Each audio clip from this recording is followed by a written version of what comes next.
Last time we talked about competition. Now let's talk about buyer power. And what buyer power is that a bunch of buyers can get together and they can control how you price things. And example are ARP or mutual funds or Medicare. And this is one of the why some people argue we should have a single payer system. That drug companies, for example, charge the price they can, because if you won't pay it, somebody else will. Well, the flip side of it is, what if we got everybody together and it's like there is nobody else to go to? You're going to have to deal with us, and that's why people do buyer power. And there are advantages and disadvantages to it, as you can see with the advantages of it.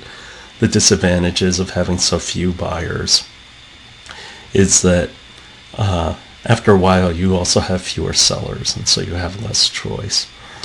Supplier power is basically the suppliers all get together and control power, and that's like OPEC oil. American Hospital Supply actually brings together a whole bunch of different supply vendors.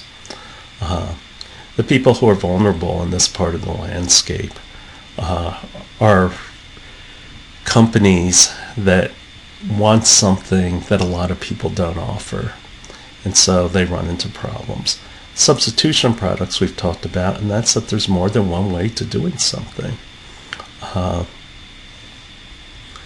And what it comes down to is, does your customer view your substitute approach to be just as good or better than what somebody's offering?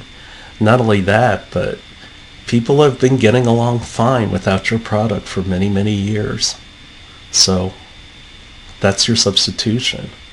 And it's one of the things that tends to get really overlooked by companies, and it comes out to kill them later on. And so some examples of substitution is eyeglasses versus LASIK, angioplasty, which is basically opening up the closing in your arteries using this metal mesh fence, which is called a stent, or cutting you open, or satellite versus cable TV. The satellite guys just think their competition is other satellite companies. But no, cable TV is also a competitor. And so you as a new product, you're probably offering something totally new, and so you're the substitute product. Lock-in is, how do I keep my customers from going somewhere else? And things like medical devices, the lock-in you get there is contracts. So through contracts, you can't go somewhere else. Software, how do you lock you in there? Well, the way they lock you in with software is through education. That you've learned this software and spent so much time on it, you don't want to switch to a new software. And so here are some examples of techniques of lock-in, like loyalty programs.